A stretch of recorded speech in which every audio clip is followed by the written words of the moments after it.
to see so many homosexual, you know. Oh! William, this is the voice of God. Your God. What? Indeed, 'tis I, 'tis me, the God of tea. I'm an atheist. Shut the fuck! Listen to you. It sounds like me. Like, why do you sound like me? Like, Budgetary restrictions. like, is this what we're doing? Like, you know, talking about transitional interactions and narrative speech, actual speech? Like, is this what become of us as comedians? Yes! Though this is my day of rest, I come to you with one request. On this day you will Sing off. What do you sing off? different government. You have a good idea for a musical or to stroke yourself off. Like, what the fuck? Like, I don't know. You wrote this. How very omnipotent of me is. I'm fucking done. I don't have paid enough for this without me being asked with all night this entire day. Fuck you, dude. Just play fucking TV. More people are homeless. Everything in every house is covered.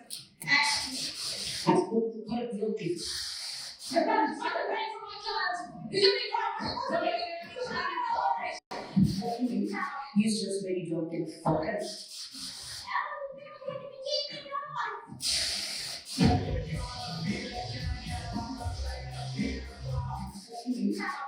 Fight the real enemy.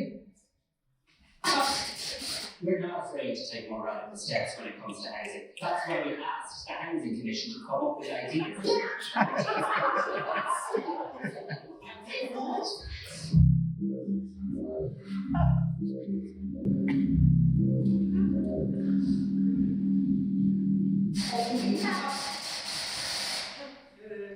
As I stand in front of a bunch of cunts, I bust and thrust into a holy nut. I know you must trust as I can bust. From dust I came, flying like a discus in the hyacinthus. And thus it's like a holy night when the coming of an antichrist. And now that you're enticed, I must suffice. Upon the bus our final right.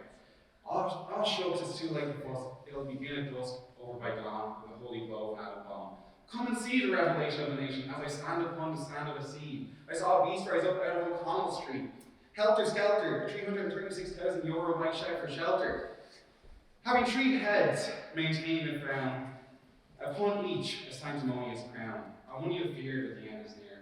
I want you to down on your knees beneath the rising seas. I want you to beg and plead to the divinity of Irish Trinity. I mean Mary Michal and Simon. With a lawyer in my belief, she straps on for the couple of chaps, but she invoked economic collapse. And she'll provoke an involuntary rectal prolapse. And it does with testicular torsion, which the man had a retroactive abortion. And they ignore the heat because they all want to brag, while the kids in the street have got 10 tents to drag, with no sheets to keep warm, with the snow in the bag. And I apologize for the most unparliamentary language. Well, fuck you guys! Fuck you! Now the Spire speaks of fastidious freaks flying through the matrix looking for a dominatrix.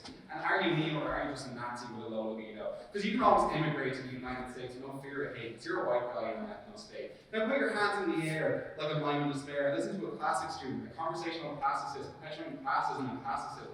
A class-conscious classicist who's consciously aware of class warfare. Off the marks, hasn't read Marx, I don't even pay taxes. I medicate my OCD by LSD, and is my ADHD or my paranormal hyperactivity. And my cock is flaccid till I drop acid. Wait, oh no, is this a dream? No, I smoked a joint laced with ketamine. But enough about me, let's talk about you. What do you think of me? No homo, but I want to blow Elmo. I want to manifest it. Meet a girl tonight and let her fist it. And now I have to ask, have you heard of the devil's error? Because under devil error, we bear the sins of our fathers. Now beware the father as he comes a little farther and come a little harder in an altar boy. He's meaning, a blaspheming, heathen screaming. The Lord is within thee. Do you know what you do to me when you read Deuteronomy? You call me daddy. Now open wide for the body of Christ, I'll give you bread for head because you're looking tight. And join the masters of collapse and economic crisis, Fine Gael and Fine Fall are 2 cheeks in the same arse. Call you OEDIPUS because you fucked our mothers in the name of holiness. And it'll pain you to howl, pain the dawn of the trouble, beg for a fiddle never seen to sing. Fucking yang on jail, drain her the canal, the drum, and I took it ruling guardian of ring. And how about you, Mary? How do you do? Was there any NDAs within the IRA? Because I know it's in our DNA to appreciate free Palestinians. But I want to clarify, Catholics and Protestants, they shouldn't hate. Lay down your arms and fuck the prostate. But it's up to you to choose your views, but for now, the news.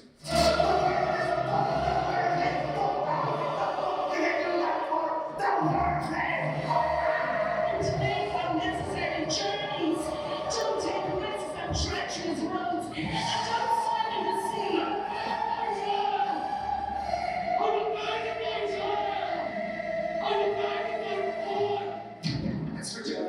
You Yankee fucking culture. Difficulties is always here, all over the place, like cattle they are, smell a shite off them. Hi, good evening here. Mary here. What can I get for you? You know, I've been thinking, I've been wondering about all, wars and drugs and alcohol, how easily I fall into drinking, how this earth is so full of hate. But for what it's worth, here's my take. When they speak with pride and fire, well, they didn't build an empire for love or charity or empathy. It was this island built by millionaires, atop a pile of bones of babies' cries and mothers' tears. When you've nowhere to call home and nothing to call your own, well, they've made a career of showing you who to fear. And it's not them or someone born here. We were taught society that they did Sinead and we were dead in the grave. But they say you're missed with somebody they're so fucking brave. You see, the soil was baptized in misery, filled by the pain of Bridget Cleary, and we're conditioned by complacency and warned by mediocrity. But you see, it's not their land, it's our land. Only when we stop with the actual look, it'll be grand and make a demand will independence stand. But they'll say I'm unable and I'm probably unstable, but I'm in pain and I wish I was able to clean my brain. And I don't care if I'm down because there's blood on my hands. Might as well go on the land. I'm cursed by the anger of my ancestors who speak a language I don't understand. Sir, this is the chipper. Do you want to find out? Yeah, do you have any battered sausages and battered chips? I'm afraid we're all out of battered sausages. Thanks very much.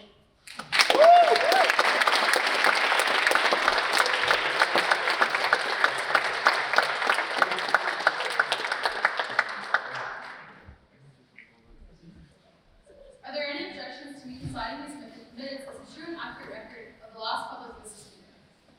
There being none, I shall do so. Everyone, welcome to the University Philosophical Society. The motion that stands before the House is this House has no faith in the Irish government. The standing orders are as follows. Speeches are a maximum of 7 minutes for student speakers and 10 minutes for guests. After the first minute and before the last minute of each speech, which will be signified by a bell, speakers from opposing sides and audience members are free to offer points of information. We encourage general audience participation. If you hear something you like, you can check here. If you hear something you don't like, you can check shame. We prioritize respect during our debates, and as a result, if anyone has any concerns about what is said tonight, our senior member of council, David Kelly, will be around for reception all evening and is contactable via smc@tcdphil.com. Alternatively, I'm contactable via president@tcdphil.com. Without further ado, I will introduce the speakers for tonight's debate. Speaking on proposition, we have Ocean Brown, former schools computer to Phil, Ben Haskin, current honorary treasurer to Phil, and Olivia Keaton, ex-honorary steward of Phil.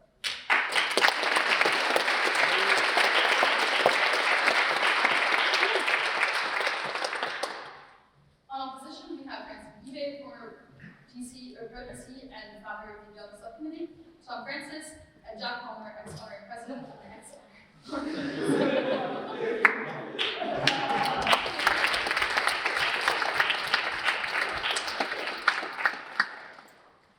I now invite Ocean Brown to open this case for side proposition and debate as a whole. Hear, hear.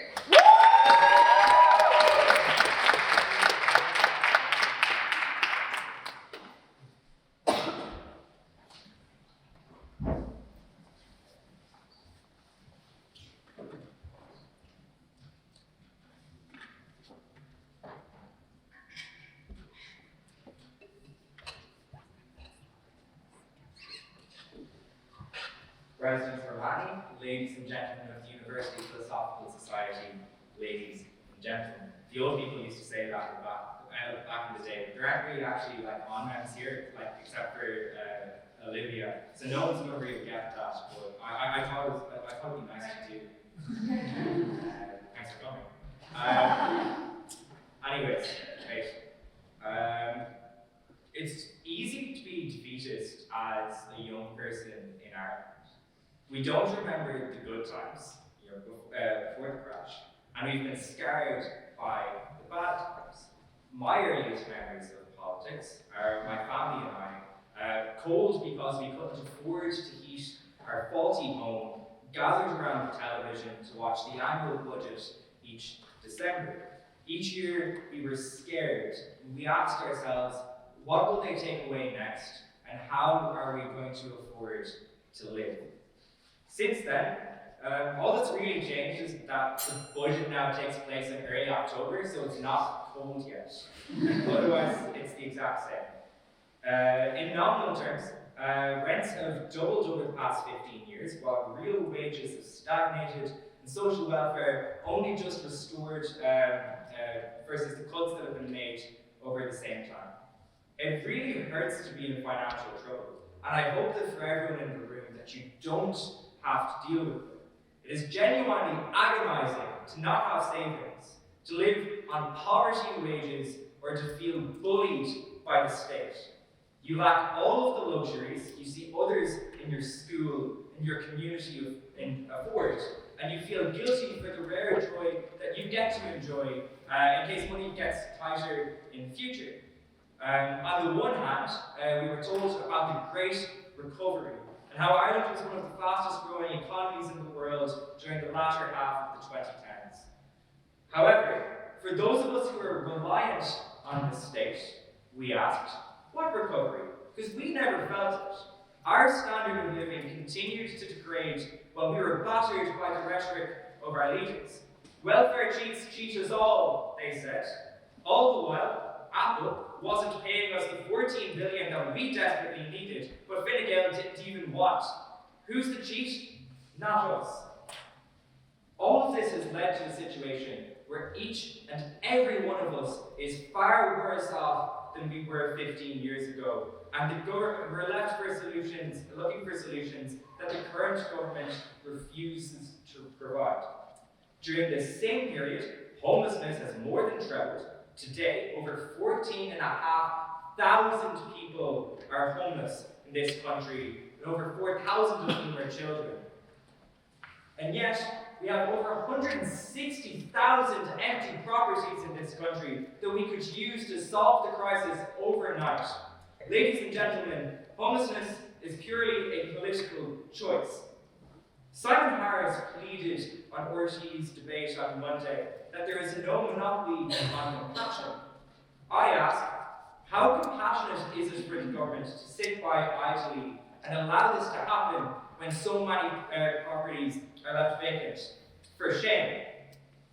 So the next time someone on the street asks you for spare change and you say no, reflect on these two things. Why are there so many homeless people asking for our help each and every day? And why do I not have spare change to give them? But the consequences of this government's ineptitude spread far beyond housing. The most deprived in this country have lost faith in not only this government, but in the system writ large.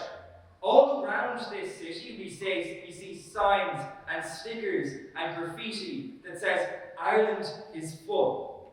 Buses burnt down, people attacked on the street. Hate crimes in Ireland have almost trebled since just 2019. People aren't born racist, but those most desperate for solutions to their problems have been manipulated by an opportunist far right. The opportunity has only arisen because of the failures of Fine Gael and Fianna Fáil to provide. Sure. Why hasn't it been stopped yet by the far right movement, as they have to be aggressive when the government is so uncomfortable, as you say? So in the past, people who were really who were who were really racist or really bigoted, they usually actually voted for Sinn Féin because they kind of just channeled that towards nationalism. And generally something, I think United Ireland is probably something that's quite good. Of course, now that Sinn Féin is popular because they run on policy now instead of just United Ireland, those far-right voters are now voting for far-right parties instead. I think that's pretty straightforward. But all the while, as all of this is happening, dark provision centres are being burnt down, far-right riots continue unabated, and the Gardaí continue to police with a light touch. There's just no end in sight. Of course, though, the far-right talking points, whether it's immigration or, all of the politicians are lizard people, they seep into normal discourse, or into public discourse, and are normalised by the government parties. But one of the more pernicious talking points that is being abated by the government is a debate around transgender people. It's worth highlighting here at this point that Sinn Féin are also seemingly ready to ditch trans rights to get hold of power, but it's still worth noting that the government are not showing leadership here. In Ireland, we have one gender clinic. It has the capacity to assess 150 people per year. 300 people every year are referred to the clinic, so you can do the maths, figure out it's only going to get worse and worse.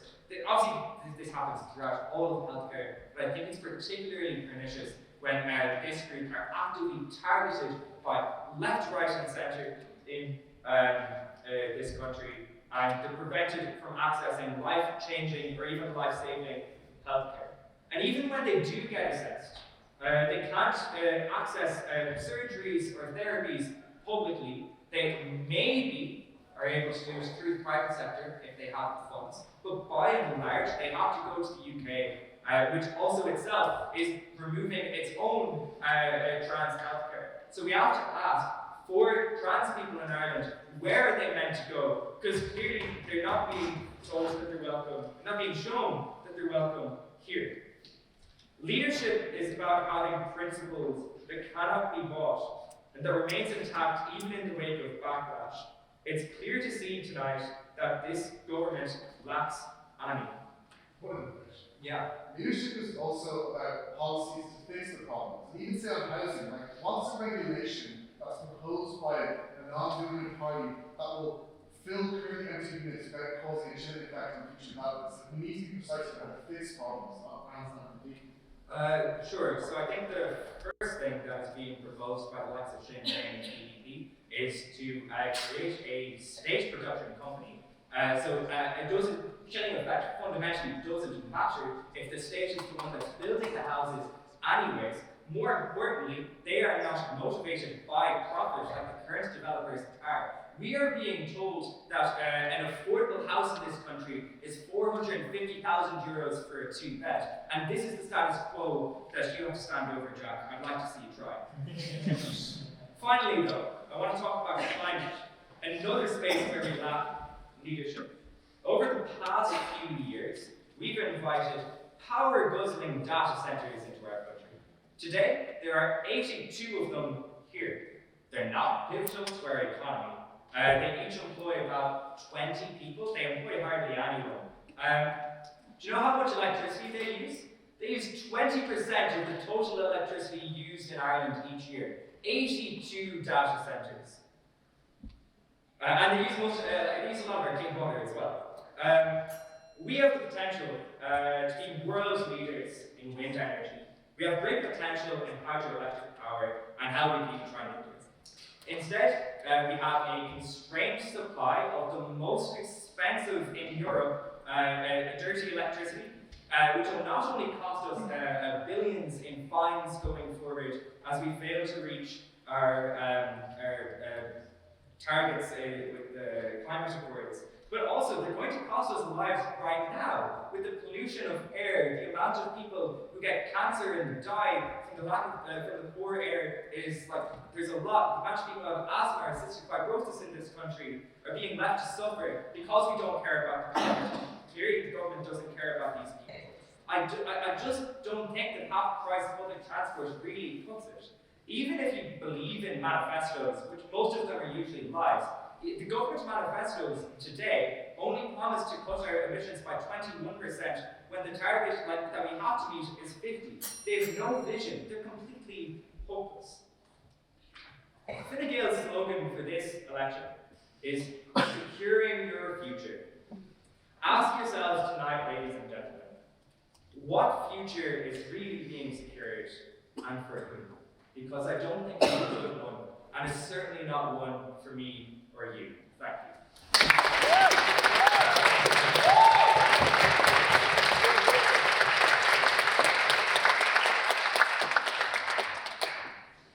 I'd like to introduce our exclusive here for this very fine speech of Colin Prince to open the case for side opposition. Here.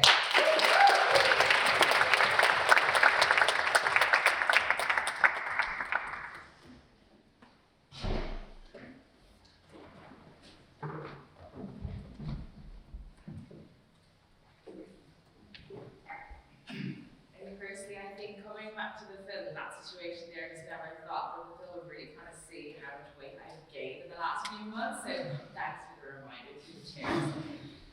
But yeah, before I start, I've forgotten all of the formalities, so thank you, Oisin, for reminding me that it wasn't that, and I'm just going to piggyback on that, and let's just pretend that I remembered them and I said them. But no, it's great to be back. I actually graduated earlier today. People,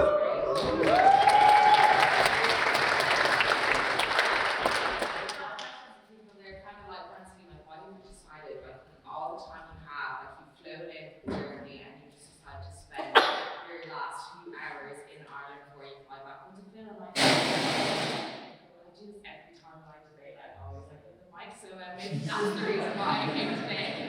But no, it's great to be back, and that has had such a huge impact in my years here, so I only thought it was right to come back and to experience the joys that I did when I was back in the session 337. But aside from that, all that great spiel, we're here to debate this motion, and the motion is that this House has no faith in the government. And to be honest, ladies and gentlemen, it is easy to spend the 10 minutes like my lovely colleague Oisin did, just listing out all the terrible things that Champagne's done, Miguel has done, Paul's done, Champagne's done, I've already said Champagne, but all the terrible things that the parties in Ireland have done. And in my opinion, I don't think it's going to be a productive debate if we actually go on like that. And so I'm going to take a different approach, and in fact I'm going to focus on what it means to have no faith in the government and how that mindset can actually pose a risk to actually ensure positive change by the government in Ireland. So I actually go further on the points made by my colleague Jack about tangible solutions and how we can use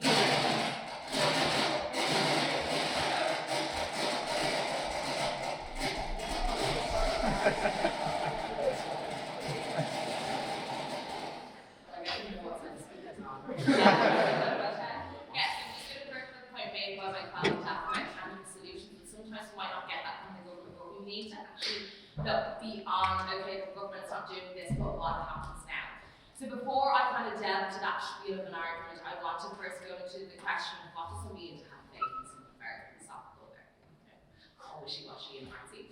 Well, essentially, having faith in someone, having faith in something is to have trust and confidence in that specific thing, or have trust and confidence in that specific person. And so we see that when politicians are going out, they're rallying, or they're going out, they're speaking in interviews, they're talking about their policies, they're going out to broadcasts, etc. And essentially what they're trying to do, they're trying to gain your trust and your confidence about their specific policies, giving you that faith and belief that all these things actually want to happen, which Oisin has listed. They've not dealt with specific cases when it comes to housing, when it comes to immigration, and the like, that they indeed can achieve these issues, can solve these issues. And then after they do all their rallying and kind of push towards gaining your trust and your confidence, what happens then is it's the responsibility of the society to then vote for the person in which they have the most trust and confidence in, and thus we let democracy take its course. And so then we can conclude that we have actually voted for the government which we believe in and which we can place the most trust and confidence in. I want to place a specific I want to draw attention to a specific nuance in the way in which the motion was phrased. The motion was not speaking specifically about this government, but was specifically speaking generally about the government. And so therefore, this is why this speech is being framed in this way.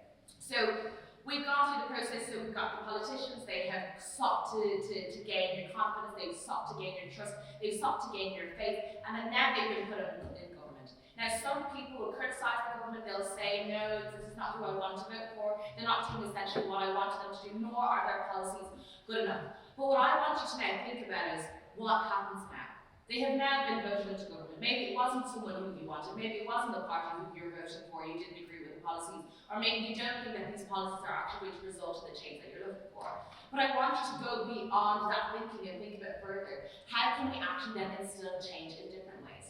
How can we go beyond just muttering things under our breath and start bashing the new government on social media, playing the shoulda, woulda, coulda game? And this is essentially what her first proposition was doing, saying they should have done this, they could have done that. And I kind of want us to go forward in that, on that point. What if the government are the ones who are bashing you? What if the government are bashing you on social media? Yeah, the government can bash you on social media. I don't know why. I mean, if it's the context of saying, sorry. So I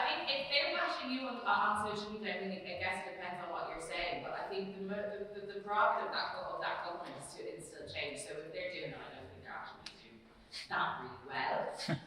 But going into the whole concept of what do we do now, I want to go actually back into my own personal experience during my tenure at the Phil. So many of us know the Phil as, or maybe some don't, but we see the Phil has been labelled as this kind of old boy society. There's lack of diversity. There's lack of diversity when it comes to ethnicity, also with women at a certain point, and you see the same type of people being involved in events and involved in debates. And so it's easy to say that the Phil is always like this, it's never going to change, it's never going to work. We're going to essentially lose faith of the possibility of there being, in this instance, more diversity and more inclusive society within a campus. However, ladies and gentlemen, if I adopted that mindset and said, no, there's absolutely no faith in the Phil actually becoming a society where it embraces ethnic diversity, we wouldn't see the likes of the Adobe subcommittee coming up. We wouldn't see that this has been running for 3 years' time. We wouldn't see that there's an increase in ethnic minority participation in debates. There's a greater awareness of the Phil in non-stereotypical societies, often representing minority communities. And we wouldn't even see the President Annika becoming the first female ethnic minority of one of the oldest and most prestigious societies in the world. No shade on today. So I think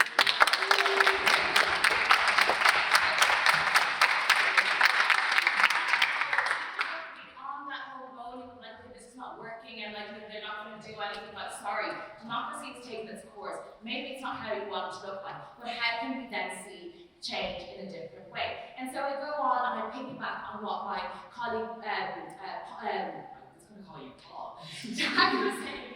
We lobby, we engage in community initiatives, we speak to grassroots organisations, we talk to elected councillors, we talk to the ones who are even having an open ear, we leverage networks that we have and approach conversations with respect, building relationships in order to offer solutions.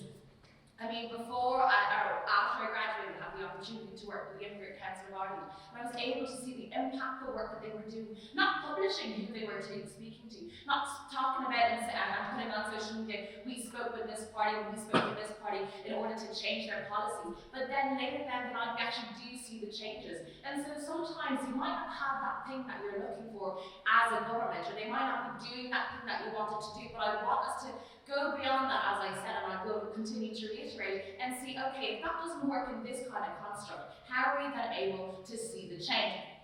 And so I say that we should then go forward, accumulate that data, present that, and create platforms of discourse, and with all the hopes of restoring then that trust and confidence in the government. We have agreed that we are operating in a society of democracy, and so we need to understand that even if you don't agree, a majority have agreed that they have somewhat enough trust and confidence and faith in order to do something and achieve something good for our society. And so I don't want us to stop there when it's not exactly all rainbows and unicorns and fairy tales and all that kind of great stuff, and actually see how we can integrate initiatives, integrate things in order to instigate change in different ways. I'm not going to stand around here waiting and saying this government is bad, it's not doing anything, but I'm going to see how am I able to play my part, how am I able to maybe speak to grassroots organisations, speak to local councillors, speak to those who are speaking with students, those who are up and coming, in order to see that changing coming in different ways. And I think we need to be open to that, and that is what we're advocating for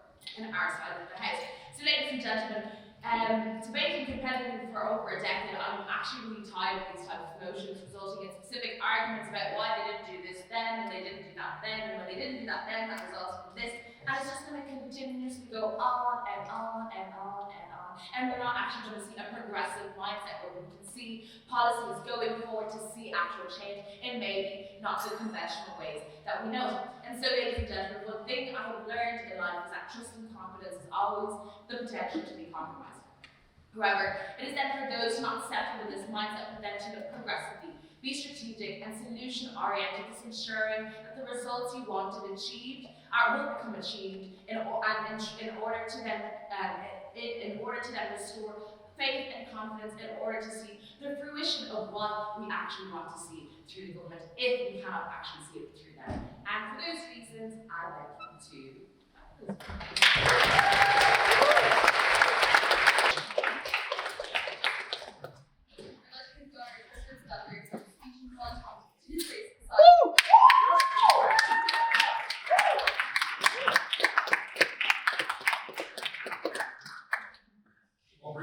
different from this. Is that what you want to say? Yeah.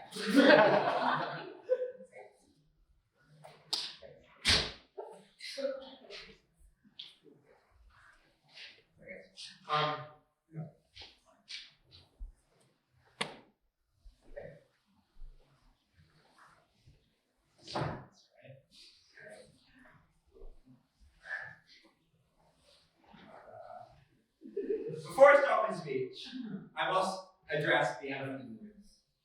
Because I know what you're thinking. Who gave this English prick the platform and the right to speak on issues of our own? However handsome and charming he may be. You know, why am I here? I have 4 reasons. Remember when you were judging a debate, right? The more reasons, the better.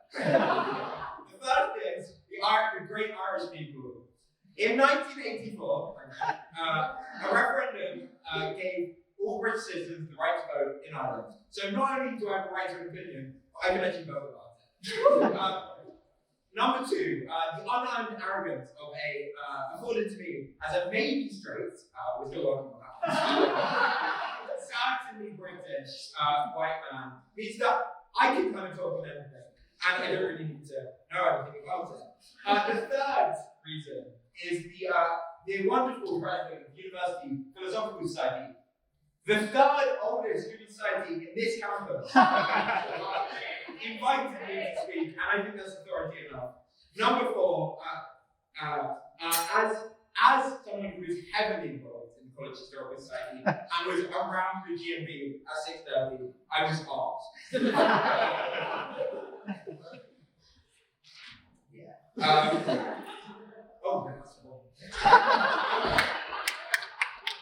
So, you still have to ask me the second question. Why am I here? Or even just, am I here? Right? This is an important question that philosophers have been pondering for years. Hundreds of years. And it's a pretty difficult one, right? We live in a world filled with doubt. We don't know who we are. We don't know why we're here. And we don't even know if we can trust our senses, or we're living in some kind of experience machine, some kind of brain in the back. I don't even know why she left me. And then what else to take back? But we're thrust into a world with curiosity about the world, with an epistemic gap to ever know about that world and what it is. So what are we to do? It's pretty scary, right? I have one solution. And it's a solution I think you guys will do it. We have faith, right? We have faith in the world. We have faith that our senses work. We have faith that someday she might come back. We don't necessarily have that concrete evidence to trust our senses, right? Look, I'm colorblind.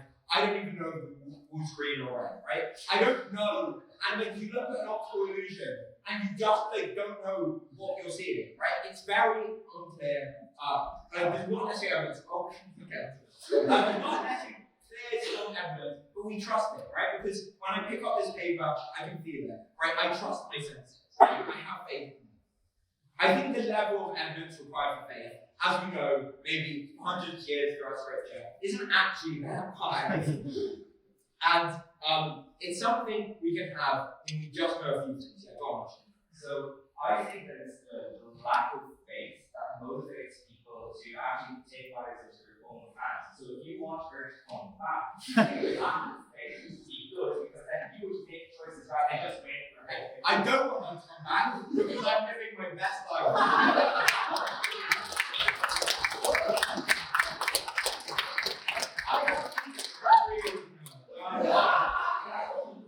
No, but I think maybe you want something good. I'll get on to it.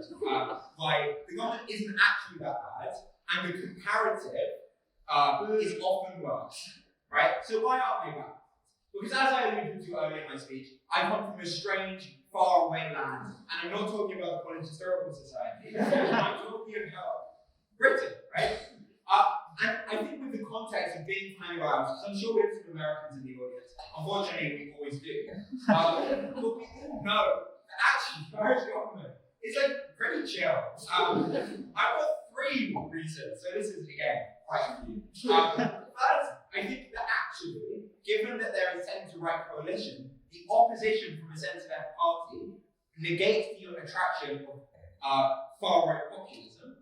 Number two, the kind of international context of how Ireland, I'll say my friend concept. The international context of how Ireland deals with international conflicts and is on an international scale. And number three, the localism associated with Irish democracy. I'll get on to the, okay. So the first point, right, is Fine Gael and Fianna Fáil broadly are actually quite simple, right? They're not that right-wing. I think, it's pretty fair to compare some of these policies to policies of the UK Labour Party, the Social Democratic Party, right? The kind of politics that they, when they gave me €1,000 extra to pay for being a student here, or the fact that university is cheaper here than it is in most countries, right? I think that these things are broadly just given by the government and critical, right? It's also just I don't have that many stats. I think you just know that actually living in Ireland, you're pretty well protected. You have a decent standard of living, and you're not actually that scared of the government in a way that lots of countries don't have the luxury to have. Number two, the international context. Because look, I agree that the Irish government should have passed the Occupied Territories Bill, but they're so much better than most countries within their kind of bracket, right? Supporting the state of Palestine is something that's actually quite radical in a Western context, right? This is because, unfortunately, Palestine hasn't had a state and hasn't been recognized internationally as Israel exists. And a country like Ireland, who has global sway, who is some amount of political capital, doing something like that is actually pretty good, especially that they negotiated it with other EU countries. I think this is pretty important. I think that a government that does that deserves some faith and some amount of respect. But the third thing is the localism associated with Irish democracy and why actually that keeps any government quite well in check. Because the way Irish democracy works is, as a comparative to other countries, is that local people are empowered in a way that they're not in the UK or America, right? This is because when you vote, your vote actually matters because you have a certain number of people. So someone who's not the most popular, but popular among a certain section of the population can actually get to that, right? Or it means that you can actually vote for parties and you don't have a spoiler effect because you can write it down, right? What this means is that people, it's fine. We've got a bad news. But what this means is that actually people within Ireland have some amount of democratic accountability to the people who they vote for. Therefore, they have an ability to lobby for change in a way that they don't have in other countries. So what I'm basically saying is that the government isn't that bad. Look, you can vote for other governments, and you can, in this debate isn't whether you're going to vote for Fine Gael or Fianna Fáil or the Green Party. It's whether we accept that actually, in a reasonable sense, the Irish government isn't that bad. There are people who can broadly trust on a global scale as compared to other people. And I think actually that's quite clear. Jack's probably going to provide some pretty good policies that they do. But I think that we all kind of know that Ireland's not that bad.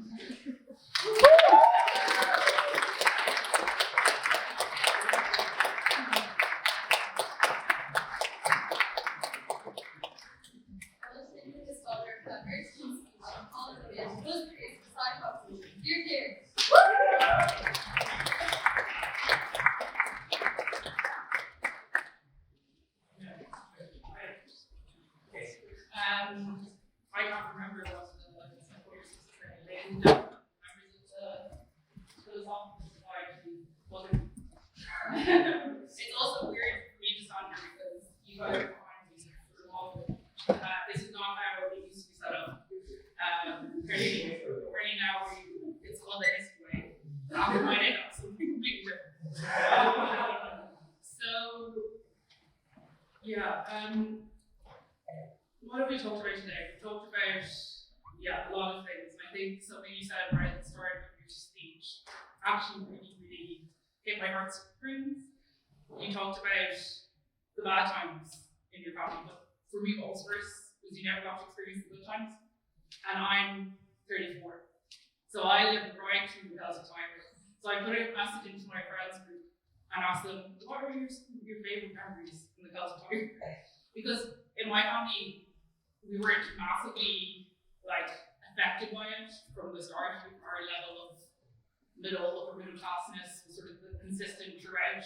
For me, what probably changed was that my dad stopped buying a new car every 2 years, and we probably had the same car since the crash.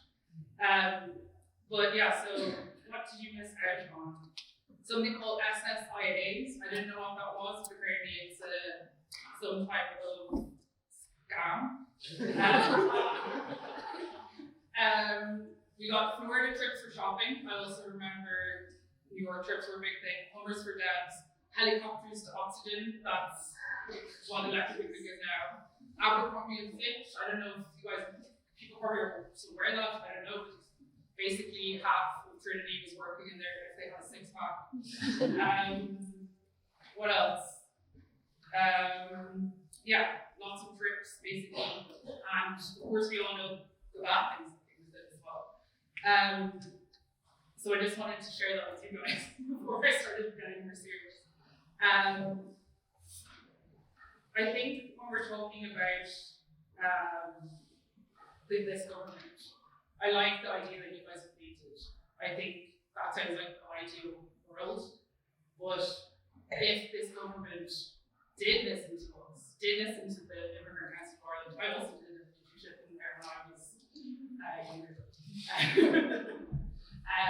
Then we could have been, I'm sure. But this government does not listen to us. They don't take action on what we ask for, on what puts rights at the top. Instead, they bend more towards populist ideas. And I think this notion of a principled leadership is something that I really believe in. And having lived away from Ireland for 10 years and coming back home, I think I had idealized our country and thought I was walking into that because I lived in America and no one else would. I lived in Yemen, I lived in South Sudan, Switzerland, all these places that don't have the best reputation for governance. I thought it would be different here, being back home, being a citizen again, like a resident who's able to vote. This will be the first general election that I'm going to vote in. And I have no idea which way I'm voting. Actually, I want to ask people, how many people here are registered to vote? Don't do that. Okay, not everyone. Is everyone here 18? People who are registered to vote, do you know which way you're going to vote? Okay, nearly all of you. So just maybe for the people who don't know, I thought maybe it'd be interesting to look at the manifestos of some of the political parties and because, first of all, I've never read the manifesto in my life. I mean, of the parties.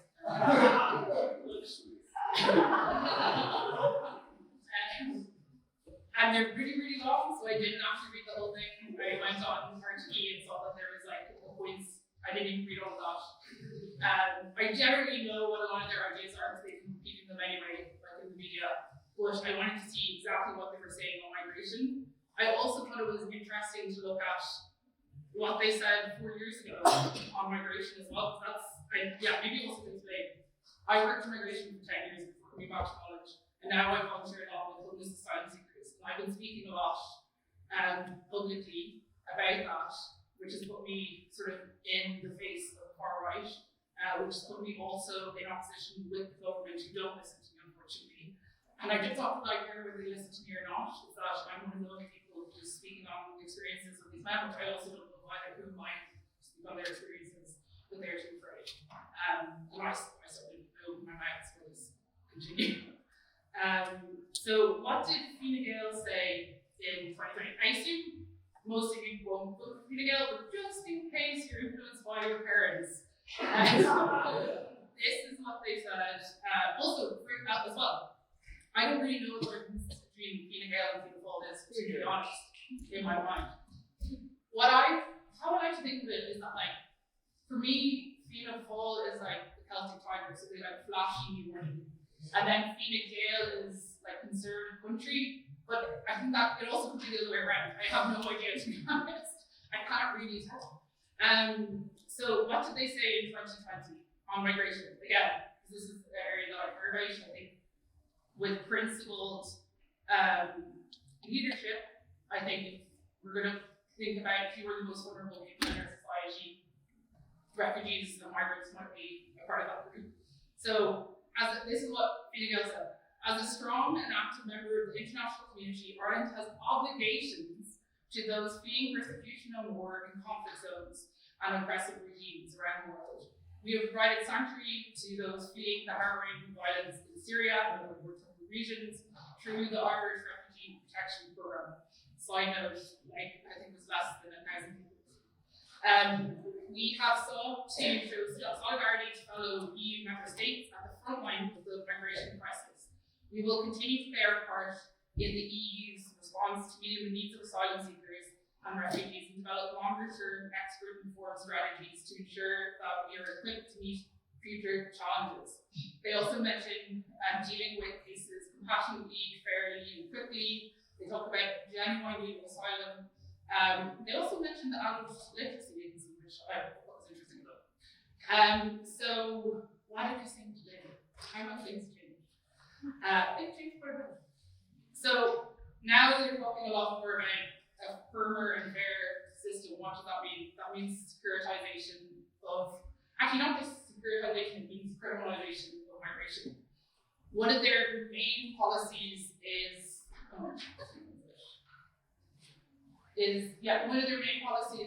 deportation. So at the moment, you have quite a few people who don't get their asylum claims granted, and they get issued deportation letters. Normally, that a person will appeal. They often can appeal for like a year, and then the Irish government really doesn't really deport people. So then they end up staying here for a long time. I'm not saying that's a good solution either. I don't want anyone to be murdered in this country. But while the immigration system is so messed up, on the other side of the house, how can you then just say, actually, let's get rid of problems from the country? The other thing that was really interesting to me, and I don't think enough people have talked about it, so again, if you're thinking about voting for Fine Gael or anyone who votes for coalition with them, this is what you're voting for. Designated accommodation with restricted freedom of movement. Applicants will be provided with accommodation that limits their movement to ensure integrity of the process. I have no idea what that means. The last part, what is integrity of the process? Why is the integrity connected to whether or not I can freely move around this country, whether I can freely come and go from the accommodation centre I'm staying in? Then the next thing talks about rapid, fast-track processing. Designated centres will facilitate expedited processing for individuals from safe countries or those arriving with no or false documents to know. What these 2 points to me, as somebody who's worked in migration for 10 years, tell me is that they want to set up detention centres. Detention centres in Ireland. Think about that. There's not that much difference. Oh, sorry, the other thing as well, they want the refugees to pay for it as well, right? They're talking about a contribution model, so they want them to pay for it while they detain them. And it hasn't really worked out very well in the UK. If you look at detention there, I don't love comparing this to the UK, but there are closest neighbour. Detention is cruel, inhumane. It also doesn't affect arrivals. Like the things that you do to deter people moving never really work. You just dehumanize the people. I looked at the Green Party's one. One thing that I see in a lot of the government's strategies around migration is that they conflate refugee stuff and migration in general. For me, refugees is a subcategory of migration, but it has special protections. It's really outdated. I also don't know why, if I come from extreme deprivation, and I possibly die because of deprivation, why is someone who's being more entitled to more protection than I am? But anyway, so in the Green Party one, they talk just about refugees, and everything they say is great, but they've been in government this whole time. They've also been in charge of the International Protection Accommodation Service. They have been leading on that while, how many now? I think it's 2,500 men have not been offered accommodation, and many people are intense. Yesterday, last 3 days, I would say, since the start of this week, I assuming a lot of you guys know what Crookston is. It's an old nursing home at the base of Dublin Mountains. It's usually a couple of degrees colder than where we are now. There's like 500 men staying there in tents. It's Goverment one centre, but it's so cold and it's so wet. And when you're constantly saturated through your clothes, your bedding, everything, and you're in close to zero or even minus temperatures, you're at extreme risk of hypothermia. So they have been moved inside during the last storm actually, which was like a month ago. Last week they were moved back outside. So we spent, I think, Monday and Tuesday taking up a fuss in the media about this situation. The government knew about these conditions the whole time. We've been raising it with them. We've been raising it directly to the department. So many groups had, Immigrant Council had, the Irish Refugee Council had, everyone had. They didn't do anything until I went and shared an email that I sent to the Minister of Goverment with RTE. That's when they cared. When at the International Protection Office, when there was a lot of people staying outside in the tents, I think someone mentioned around 300 people, there's a little bit less than that, but they only did anything about that when it was in international media. Again, they're not just populist, they're also ego-driven and care about like how they look. And why do they care about that? Because it's good for business, or well, it's bad for business when you look at it. And we're all about the dollars, aren't we? Well, 16, how many million dollars? Okay, I didn't even get to go through all of these. What should you know about Sinn Féin, I guess? That's probably someone that a lot of you here would possibly vote for. I personally would not vote for Sinn Féin anyway because of their history with Northern Ireland and their lack of accountability to victims. So already I have a moral issue with them. But now the stance that they've taken on migration, again, reading migration and refugee stuff together, and actually they're a little more consistent. When I looked at what they said in 2020, it was a little bit racist then anyway. It's just more racist now. So, just very quickly, if you are considering to vote for Sinn Féin, just make sure you know what you're voting for. Also, let's see what I look at. The Social Democrats. No, they're okay. Woo! Yeah, I thought I was going to vote for them without ever reading any of their stuff. And now I'm like, did you write this? Who else? Labour stuff is good. I would say I would have expected more from them because Ivana Patrick was a elector here in law. They don't really talk about trafficking. That's something I also didn't really mention. Ireland has a massive trafficking problem. Ginormous. It's a black hole. You're a black hole with trafficking. And none of these manifestos, or at least the few pages that I read of them, are really doing much about that. What part of your doctor wrong? People for profit. I'm not talking about the racist ones, you already know that they are. People go for profit. Yeah, they're great. They just say stop deportation and stop delivery, but yeah, it's fine. Do they have any other policies that they're going to do? Do they know about ending immigration? No. So I don't actually know what to say to you. I don't really know why I'm voting for it. I thought I knew, and then I read all of these. I guess I sort of know. I would never tell anyone who to vote for, but just make sure that you know, like, if there is something that you care about, if it's trans rights, read that stuff, because that's something I really care about, and I didn't even think about it until you said it. I was like, what are they saying about trans rights? Like, this government, you know, I only read a little bit from the 2020, it has changed so much. And it's a slippery slope. Like, yes, they're not as right-wing as the UK yet, but they're in that direction. Like, I joined some of the far-right channels on Telegram, and all the videos are just supplanted from the UK, from the US, and they just change some of the stuff to make it like Irish content. Like, I was watching one video about we need like laxer gun laws. Why? What's the question about? At least do something that makes sense. Like, you're just gonna copy and paste. So I think that when I was in Goverment, but when the first time I was in college, I didn't know that much about politics. And I'll even admit to you that in first year, so I was 19, there was a general election, and that was the first general election I voted in. But I had no idea about anything. And it was the height of the crash. Someone asked me, because I did rock the vote, and I thought, yeah, people should vote. So when obviously when you go practicing for this guy, I think his name was someone Andrews. So I went knocking on doors for Fianna Fáil at the height of the crash. I had no idea. Also, I had some heat. They could have just taken the sheet. I had no idea what I was doing. So I understand if you also don't care. That's fine. I didn't care. But if you are going to vote, just make sure that you know what you're voting for, because the nuance is pretty shit.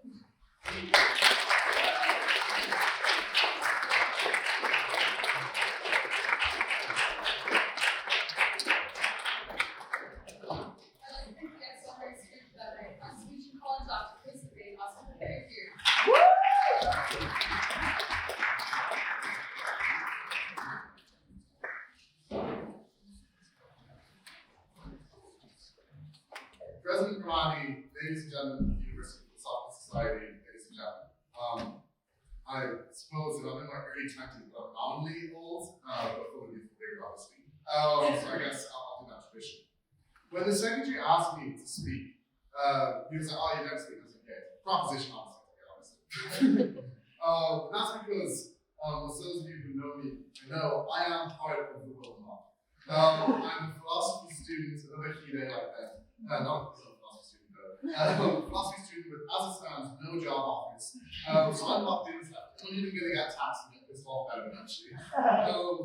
With that, I'm ending up on opposition here because really it was hard to find students to speak in favor of the current government. But at any rate, I have a confession to make that I'm open to speak. And it pains me to say.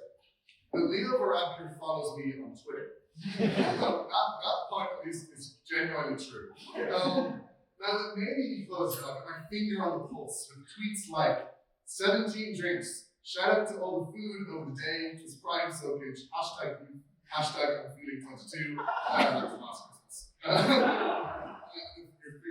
Yeah, 23 years of early 20s, guys. You might be 23 but so young, I know. It's not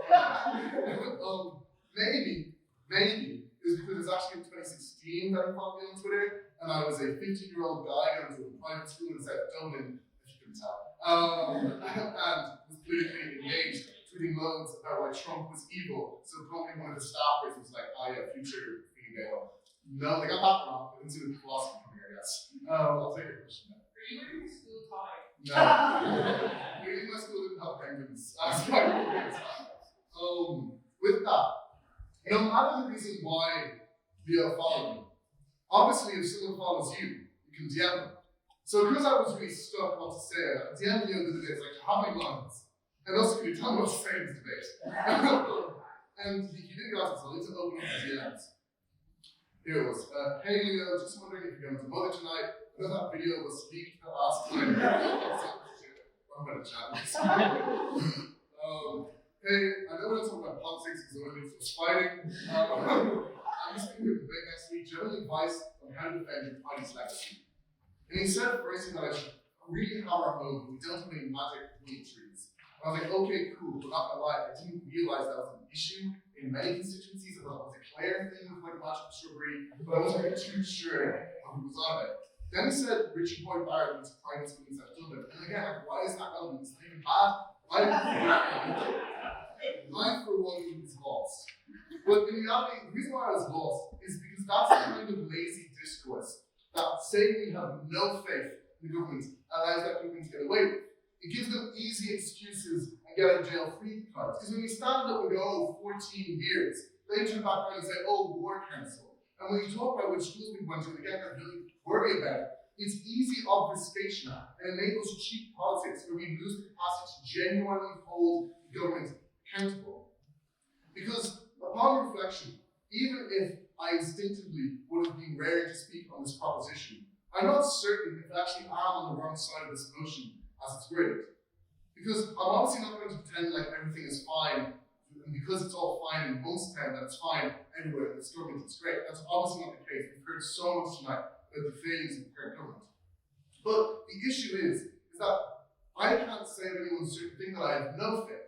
I can't say I have no faith in the Irish government because the government refuses to tax the rich, for example. Because in reality, even with recent reductions, we have the most progressive actual tax rates in Europe. Actual, not nominal, what you take credits into account, what people end up paying based on which they are, with the most progressive tax system. And yes, it should become more progressive. But to say we have no faith in that system allows them, or a shithead like me, to stand up and say, well, you know, the most progressive actual tax rate in Europe. And then they don't have the upper hand anymore. They don't have the capacity to point out what should be implemented and the ideas of fair as means test on tax policies and things like that. I'll to you guys in a second. I can't even say I have no faith because they've done nothing for housing. Because they'll loudly brag about how despite their first time coming in, they had to revive the development market after 2008. And then recently this current government where you'll hear Sinn Féin say, oh, you went way under the housing estimates for this government before you came in. The election was in February 2020. I'll let you guys figure out one of the main challenges to development that happened in the first 2 years of this current government. But with that, it allows, again, shitbags like me to stand up and talk about 50,000 tons bill. And I will say Ben very kindly, Ben very kindly points out that my fact was just wrong, completely wrong. It was 50,000 cumulative as of September, not a 1 month alone. Turns out you should never trust your sources, even if it's your genuinely left-wing mother who's a teacher. Always double check your sources. Sure as yeah. What does your dad?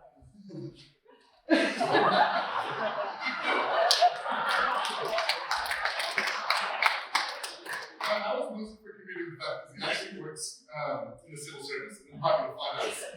Just doing things like banking regulation. He did bring in the sugar tax, so we get a little bit annoyed about that. We can't blame my dad. But broadly speaking, he's not actually as evil as the jokes suggest. Though he did say one reason why he doesn't want to vote for Sinn Féin is because they want to abolish private schools, and then what will happen to Irish rugby? So that's why I got my back behind them. But with that, if you are able to get those facts and you can correctly, ideally, that lets people get away from the abject failure to reform planning laws. Like whatever about socialism, which I absolutely agree needs to massively increase the stock of. This government who cares about the free market hasn't even created a more streamlined planning law system to make development quicker and clearer. And on top of this, I can't say I have no faith as well. I voted Green and I'll probably do so again. And let's be clear here. They have failed in the deployment of integration. That's absolutely true. Roger O'Gorman said he would do a white paper on direct division, which didn't happen. But to be fair to him, it's a broadly understaffed department where both Ukraine and Gaza have lived too much strain on that department. No, Greens should have been sharing budgets that more funding went to said department. But here's what Greens did do. In the wider Future Ireland fund that was set up, they made sure that $3 billion total would be sent to a sub-fund for climate and sustainability. They secured the transport portfolio and sure, transport's not free and everything yet, they're going to pass towards cheaper and more routes. And they even brought in the very targets that she mentioned at the start of this debate, the idea of, they're not going to hit targets according to things that the Gael in the fall manifestos, and that's true, but the legislation bringing in the Irish targets that exist in our state, which make us leaders, which the targets we're setting internally, was brought in by the current Green Party. And that's why I hate that one graphic you see going around who to vote for. And it says like number 7, no vote for a government party because Fine Gael, Fianna Fáil, and the Greens together. What abject idiocy. Like realistically, if we can have the Greens involved in any government, that's a government I'll have at least some faith in. So, above all, even if I don't have full faith, and I very much don't, I can't say I have no faith. Because in order to avoid easy answers to any critique, you have to first be honest about what this government has done, to then have the upper ground to lampoon them what they failed to do to make sure they do it next time whoever's in power actually implements the necessary changes. Thank you.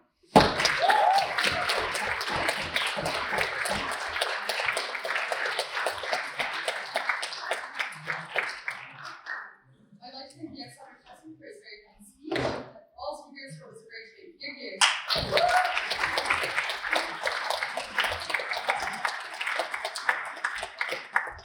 Before we call the vote, just a reminder that one section is happening just there, and we'll be after some countries after this. So in a moment, I will call for a vote. All those in favor of not having the Irish government, I'll ask you to say aye, and all those against do have faith say nay. So all those in favor?